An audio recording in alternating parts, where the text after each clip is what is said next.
YouTube, how's it going? The Goat House is back after the first night of preseason week 1 at Thursday night. A lot of football action, and I have a lot of takeaways, so I thought this video was necessary. Wasn't really planning on doing it, but a lot of takeaways from that first Thursday night of preseason action.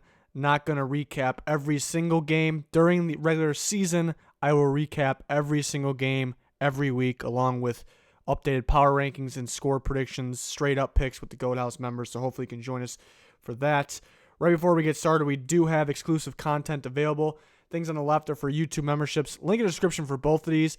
On the right is the Patreon membership, and that seems to be pretty popular right now with our Discord chat. A lot of people getting in there. It's pretty cool. And then you can join our Fantasy Football League and our Pick'ems League. Those are filling up, so you might want to check those out. Be much appreciated. And then subscriber goals at 40K. Please help us out by subscribing to the channel. Trying to get to that goal by the end of the year. We do have full coverage in season for the NFL, so hopefully you can join us for all that. Click that like button. Check out our Twitter. Also link in the description for the Twitter.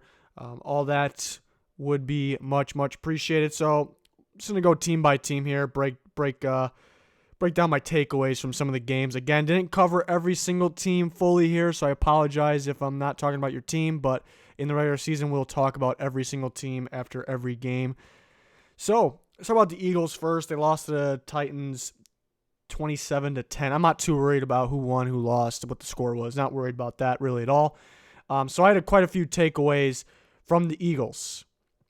Sudfeld looked great before getting injured, obviously. That's a big loss.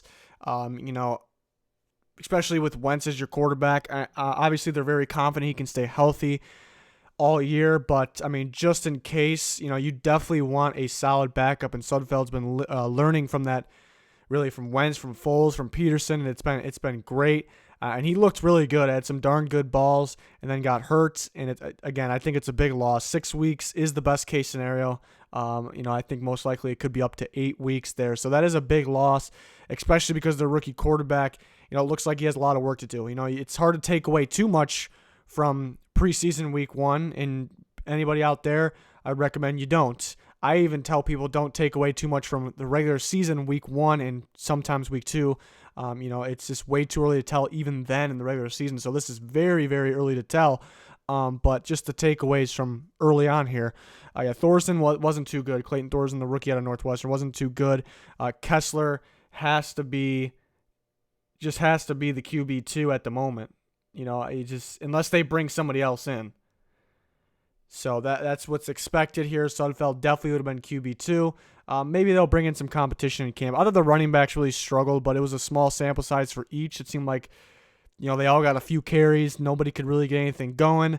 Wish we can just see, Miles Sanders get about 10 carries. Or, Jordan Howard's not going to get a lot in free agency. So, they do have a lot of running backs. They have a ton of running backs that we know can play. So, it's tough to divide up the reps, I guess, in preseason, but I didn't really like how they handled it, and they didn't really look too sharp. But again, small sample size, way too early.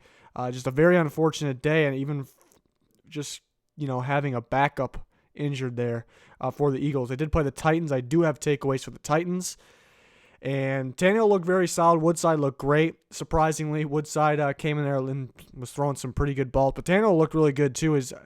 One of his touchdowns, I believe his first touchdown, it was on the goal line, 1 yard line. I think he threw it to Pruitt. He had a nasty pump fake, really sold me, and then went on the right and then went to the left to Pruitt for the touchdown. Taywan Taylor can't catch. Seems like he's got a body catching problem. That kind of happened at times in the past, and it continued last night. Not good for his chances to make the roster. He could be out early in his career there, a guy who had upside. And who the heck is Khalif Raymond, the wide receiver from Holy Cross? I did not know who that was. He had himself a heck of a game. Could be passing up Taywan Taylor there for that job, So impressive debut for Raymond. Jeremy McNichols, former Boise State running back, looked pretty solid. Alex Barnes, not so much. I thought that was a good undrafted pickup. Small sample size, but he really couldn't get anything going, unfortunately. And they looked like they really wanted to pass the ball. And it didn't seem like a normal Tennessee Titans team. I know they got a new offense coordinator. It just seems like they just ran the ball way too much into the wrong running backs in the past. And It looks like they want to pass the ball more, but I say hopefully because it is only preseason. Maybe they're hiding their special runs or something. So pretty good start from the Titans. I wish the first team offense would have got the ball in the end zone. They were pushing real easy, and then they went for it on fourth down. I like that in the preseason, but couldn't quite convert. Tannehill, even though there's no debate, really, Mariota's locked in as the week 1 starter as long as he's 100% healthy. Tannehill, I'm making things interesting for some people out there. And is a darn good backup. And then if Mariota goes down this year, Tannehill definitely could take over. So we'll see how that goes. The next team I want to break down that I do have takeaways from is the Bills. I don't have enough takeaways for their own slide for the Colts, but there's something at the bottom there. Josh Allen still needs to fix his overthrow issues, had quite a few of them. It's just still something that's a problem, but it's nothing surprising. He's kind of known as one of the raw prospects and played a little better than expected, I thought, last year. So it's going to take some time. Needs to cut it out with those overthrows. Barkley was pretty solid. His touchdown pass in the corner of the end zone looked like a really good ball. Besides one great throw from Tyree Jackson, he really struggled other than that. It was a great throw and great catch to Robert Foster, and yeah, that was a beautiful throw. Kind of scrambling around, just unleashed it. Perfect, even though Foster kind of dived for it a little bit. Besides that, Jackson really struggled. I believe he was about 2 for 10, something around there. Zay Jones has to catch that ball that he got hurt on, and Yeldon can't fumble that ball that he fumbled. A limited amount of carries for Yeldon. He already puts the ball on the ground. Same with Zay Jones. Limited amount of snaps. Already puts the ball on the ground. Needs to catch that. Rookies Devin Singletary, the running back, looked pretty darn good. Catching the ball and running the ball. Seemed like he would always make the first guy miss or break that first tackle. And Jaquan Johnson, the Miami safety, was very impressive to me. So a couple of rookies stood out there for the Bills. And then my note on the Colts was Chad Kelly and EJ Speed were the players who stood out for the Colts. Chad Kelly, nothing surprising because every time we see him, we always see him in the preseason, he looks pretty darn good. And we knew he was good based on his Ole Miss career. He's just a troublemaker. That's what he is. He is a darn good backup quarterback. I honestly think he has potential to be a starter if he wasn't an idiot. EJ Speed was that kind of surprise draft pick linebacker for the Colts, and he stood out to me, made quite a few tackles. He had one, like I said, Singletary pretty much made the first guy miss or broke the first tackle every time except for one time. EJ Speed had an open field tackle on him that really wrapped him up perfectly and may have saved a touchdown. So that stood out to me. Not easy to make that tackle, especially in your first game. So that's really all that stood out for me with the Colts, but some good things there. And the Bills did win that game, by the way, 24-16. You see the scores for all these games in the top right. Next team that I had takeaways from is the New York Giants. Daniel Jones was great in a tiny sample size. We only saw one drive, but it was beyond great. It was so great. Some of the throws it just looked natural. It was weird. It was weird because, especially that touchdown throw, there's some, you could say it's lucky and we didn't see enough of a sample size, but there's some starting quarterbacks that are going to start week 1 that I don't know if they can make that throw. So surprising stuff from Daniel Jones. Really wanted to see more. Is it strange Jones only played one series? First, when I saw him not come back out, he stayed on the sideline. I thought it was strange. I'm like, okay, you get a rookie. It's supposed to be somewhat of a project, and you only play him one series. That tells me you plan on starting him, which is strange. But at the same time, they had delay in the game, sent the guys to the locker room. Sometimes you tighten up, and that increases injury chances. So that's what I'm going to take away from that, but something to monitor for sure. Could Jones be the starter? I think it's certainly possible, maybe more possible than we thought before yesterday. Alex Tanney and Kyle Lauletta also looked good. Lauletta had a beautiful throw. I wasn't really sure if it was on purpose. The commentators weren't really sure if it was on purpose. Kind of looked like a perfect back shoulder throw right at the goal line. He did a lot of that in college. So, both of those guys look good. Starting defense looked lost on the first possession there for the Jets. Really, besides Jabril Peppers almost picking that ball off, they really looked lost in the reasoning. A lot of youth. Julian Love, who I think is a good corner, going to be a good corner, kind of got turned around a couple times. Tough plays for him. But I also blame the coaching. It's way too early to really blame anybody, but them being young and the coaching staff needs to get them more ready because they kind of looked a little lost, and I blame a little bit on the coaching. But it's only week 1 for the preseason, first game. And then the only take I have from the Jets, slow your roll on Sam Darnold. As soon as the Jets went down there and scored right away, that's all I saw over Twitter. Pretty big people, two expert people, just saying just phenomenal job by Sam Darnold. He almost threw a pick instantly. That was a poor decision. And then he seemed to get happy feet in the pocket, kind of panicked a little bit, ended up finding a guy just wide open, not a giant in sight. So, at the end of the day, it was a good drive, but I'd say slow your roll a little bit there. Because, for the people that are saying looks night and day from last year, how do you know that off one drive? So I thought that was weird that people were kind of just going there already. So that's all I have on the Jets for that game. Quite a bit on the Giants. Giants won that game 31-22. There was a delay in that game, probably caused some things to be different there. But again, I'm not worried about who won, who lost in the score. Next team I have a takeaway for is the Cleveland Browns with the win 30-10 over the Washington Redskins. Love the no-huddle offense. Need more of that. I've been saying it for years. You watch these college teams that score 50, 60 points a game. Baker Mayfield in Oklahoma. Oklahoma's a good example. Not only do they run no-huddle on the first drive, they run it a lot of the game. And why is that? Well, it's because they're in shape. They can do it. But it is, I play defense myself. It is so hard to stop a no-huddle offense. It's near impossible. You can, almost everyone playing. It no longer is a team defense. It's kind of just using your instincts because you can't huddle up. You can't do anything. You can't really talk to the sideline quick enough. It's every man for themselves on defense. Some guys will pick up what's happening, but not all 11 will, not even close. And you have to be in crazy shape, which I know you have to get the offense in crazy shape to be able to do this. So NFL teams should do it more. I've seen teams do it here and there, and they end up scoring points every time, and they just don't do it again for a long time. It always confused me. The Browns no-huddle looked just effortless, really good. Baker was excellent during that. Another guy that stood out was Hilliard, the running back, a couple years ago from Tulane. He looked good with Baker, catching the ball mainly, not really running the ball, catching the ball.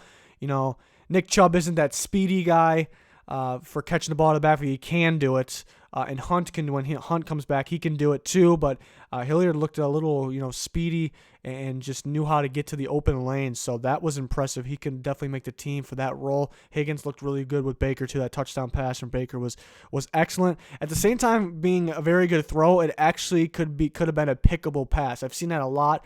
It's a pickable ball, but it's actually a really good ball. Even if it's picked, it's just a good pick, but the Redskins could come up with that.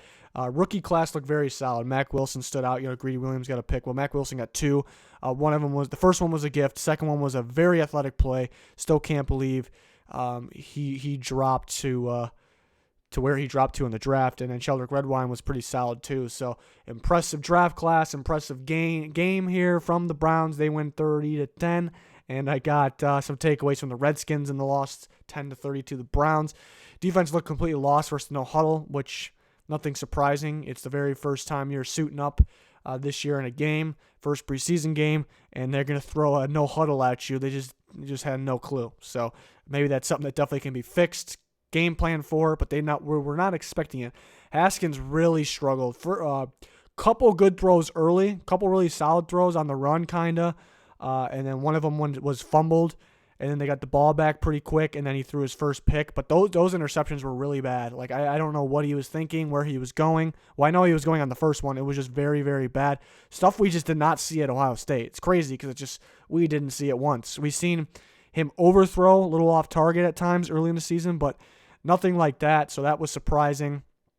And, I wake up this morning to a lot of people, making excuses for him. And to me, there's no excuses in those types of interceptions. What you could say is it's early. He can grow from this. Yes, that makes 100% sense. But there was excuses like, the receiver may have not been the right spot. He thought he was going to do this. Then, it's BS. It's complete BS. I believe Haskins could be good, but there's no excuses on those plays. Those were the Greedy Williams pick was. There wasn't a Redskin in sight. I really have no clue, and I'm trying to figure out this guy ran that route. I couldn't find anything like that, so I don't know. And then Jimmy Moreland, their corner, really was the only upside here. The rookie corner from James Madison, who's a playmaker pretty much his whole career, he looked pretty darn solid. It seemed like he was deflecting a lot of passes, really getting in there very quick. So he was impressive. Other than that, it's gonna be interesting to see who the starting quarterback is week one. Now it's kind of a battle. Case Keenum, perhaps, probably who they should go with, but very early to tell. Next takeaway was the New England Patriots. Hoyer was solid. Stidham looked really great, real smooth. He was my 4th overall quarterback on my board, so feeling pretty good about that one. And he ended up on the Patriots, so that kind of gave him a bonus chances of being good. So looked good so far, way too early. N'Keal Harry, who was my number 1 receiver, had 2 very strong catches. I didn't really need to see those catches to know that he can do that, but it's refreshing. Very solid receiver. And Jacoby Myers, who I thought was a draftable guy, went undrafted, and he could play. Contested catcher at NC State, contested catcher last night. Can get open. I think maybe his 40 time is what hurt him in the draft, but he's a little faster on the field. Draft class looked really strong. We just talked about 3 guys from the draft class. We could talk about Winovich. We can talk about Jawan Williams, who I really like. Terez Hall from Missouri, the linebacker. All those guys played very, very well. And for the Lions, my only takeaway is they looked really sloppy, but a lot of starters did not play. Didn't get to see a lot of starters. So that's really the only thing I can take away from the Lions there. The next team I had a takeaway for was the Carolina Panthers. Kyle Allen was QB2. He was another sleeper of mine a couple years ago in the draft there, and he looked smooth in his opportunities last year and last night. I think he's easily the quarterback number 2. Backing up Cam Newton. Will Grier had good moments and ugly moments. That interception was pretty bad. Doesn't look the same in the pocket. I guess he really wasn't in the pocket a lot.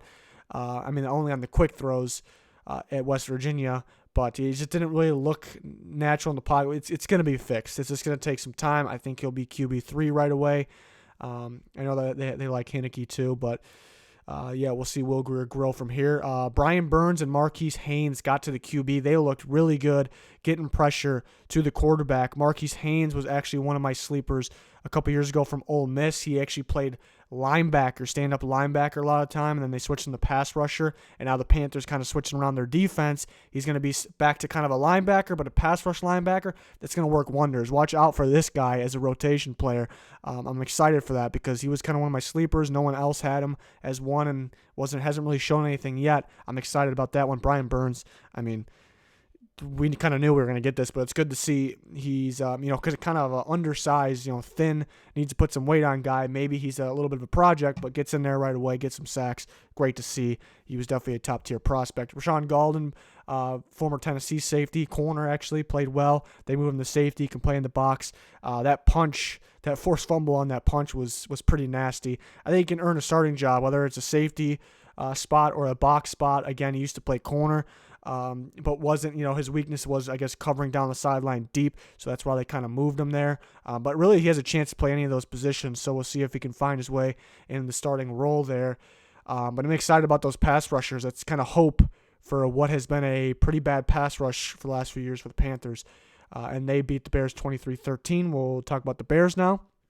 Chase Daniel looked great on that drive to put him in field goal range at the end of the half there. That was fantastic. That last ball was beautiful just to get him in field goal range. And then Mike Davis started as running back 1, but Bears fans out there, it's no surprise. David Montgomery will be running back 1. Very small sample size, but what we see, kind of what I said about Devin Singletary, the other rookie running back from the Bills. Montgomery, made the first guy miss. Most of the time made the first guy slip off him. Broken tackle, had pretty good moves there. His weakness was, I guess, speed on the outside. It looked a little quicker to get to the outside and be able to make a move out there. It's very small sample size, but looks promising for, I think, who will be their running back 1 when the season starts. O-line depth, yikes, is really what I have to say. They really struggled. We talk about the Panthers, how they got really good pass rush there in the second half. The Bears starting offensive line, great. They're great. So if anybody gets hurt, it could be a little scary, is what I'm saying here. But nothing to worry about too much. I guess there was a lot of third stringers in that really struggled. Like TJ Clemmings, I don't know how he's on a team, honestly. So, he used to play defensive tackle, and I don't know why they switched him and why they kept him. That was his late in his career in Pittsburgh, kind of known as one of the worst Vikings offensive linemen of all time with even a short stint. I'm surprised he's even getting a tryout. Maybe move him back to D-tackle and give him a tryout. I don't know. Elliott Fry is the kicker 1. From what I've been hearing from training camp, that was kind of how it was, and it's kind of showed last night. They got him under pressure, made a nice kick. I expect him to be kicker 1. So that's my takeaway from the Bears. Who do we got next? We got the Green Bay Packers, who won 28-26 versus Houston. They kind of had battles back and forth during practice and scrimmages. and then the Packers get the W in the actual game. The Fighting Irish, Notre Dame Fighting Irish looked great. I thought Kaiser balled pretty well. Dexter Williams, no surprise to me. He was in the top 5 of my running backs. I was very high on Dexter Williams for the draft.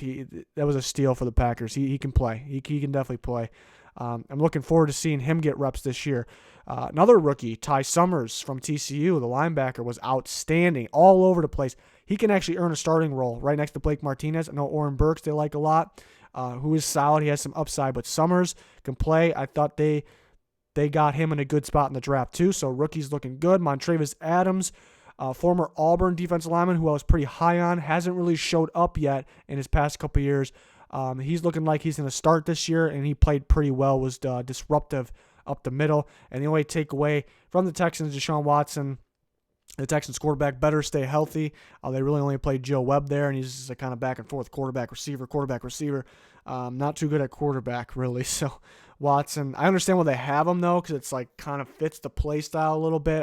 I guess I don't like when teams have like that kind of quarterback that can move a lot, and they're kind of designed around Deshaun Watson, and they just go get a quarterback that is just a pure pocket passer, can't move at all. So I understand it. It's just Watson just absolutely, it goes without saying. He has to stay absolutely healthy. And the last takeaway, again, I apologize if I didn't get to your team. These are the takeaways I got. Kind of combining the Cardinals-Chargers game here. A couple takes from each. Cardinals won at 17-13. The Chargers could make a run even with Tyrod Taylor. He played ridiculous. Good to see him on a good team, actually. And I think that if somehow Phillip Rivers, knock on wood, but somehow he goes down, they can win games with Tyrod Taylor. I think if Tyrod Taylor was a starting quarterback the whole year, I think they can get to the playoffs. The only reason not is because they're in a very tough division. But he was very impressive. Eckler and Jackson looked solid, minus Eckler's fumble. He was having a drive. It was a great strip by just an excellent strip. Knew exactly what he was doing by Jordan Hicks. But he looking good. Jackson's touchdown was great. Broke some tackles, got to the outside, touchdown. So there's some people out there like, oh, they don't need Melvin. Melvin Gordon's better than these two guys. There's no hiding that. But they don't need Melvin Gordon to win a lot of football games, I guess you can say.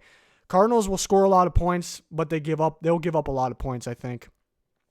Chargers were moving the ball easy. Good job in the red zone for the Cardinals. I think teams can run the ball on the Cardinals. Without Patrick Peterson, I think teams may, expose that one side and be able to pass. So they'll score points, but the Cardinals will score a lot of points. Very good play calling. I don't need to see too much. I was kind of feeling this the last few weeks too. It's going to be hard to stop this offense. They could be. It's a little bit of a bold statement, but not as good. But they could be the type like the Chiefs last year. The Chiefs, some people expected them to be pretty good. But a lot of people knew that defense wasn't going to hold up, but it didn't really matter because their offense scored a lot of points. And even though I was higher on Mahomes as a prospect than Kyler Murray, but most people, I guess, were the opposite. Kyler Murray was the first overall pick. He will throw people off. He will score on you. He'll run on you. They have an insane amount of receivers. The offensive line did get way better than last year. It's not great, but it got much better. They will score a lot of points and throw teams off. They could be a sneaky team to watch out for. Kyler Murray looked really good. Those quick outs were just beautiful. Speed outs. They are coming, and you still can't stop them because they're so quick. The outs that are picked off are late throws, not placed perfectly, not enough velocity. It's one of the most important, harder throws to make. Murray made it look absolutely effortless. Beautiful throws. And like I said, to stop it, you pretty much need to guess. If you guess wrong, touchdown. So that's the problem with that. And they'll run their no huddles. They'll throw teams off. Kingsbury with Murray is a darn good duo. And this offense will score a lot of points. You can't take away too much just from that preseason game. It's something I've kind of been feeling for a little bit here. But that defense will give up some points, even though the defense did get better. They have some pieces. They are switching a little bit of a scheme there. So I don't have anything else, any other games. Unfortunately, again, during the NFL season, I will have recap every game, every week. I do want to add the Dolphins. I thought the offensive line, as expected, looked like a disaster. Preston Williams was excellent. The receiver from Colorado State, undrafted only because of off-the-field concerns. Most of us knew he can play, so shouldn't be crazy surprising, but he can play. But again, we'll recap every single game during the year, every Monday. We'll also have straight up picks with the Goat House members. We'll have score predictions, updated power rankings each week, so hopefully you can join us for the NFL season. Please subscribe if you haven't quite yet. That'd be much appreciated. Check out those links in the description. Find out how you can join our fantasy Discord and Pick'ems League there. That's going to do it for this one, though. Thanks, everyone, for watching. Goodbye.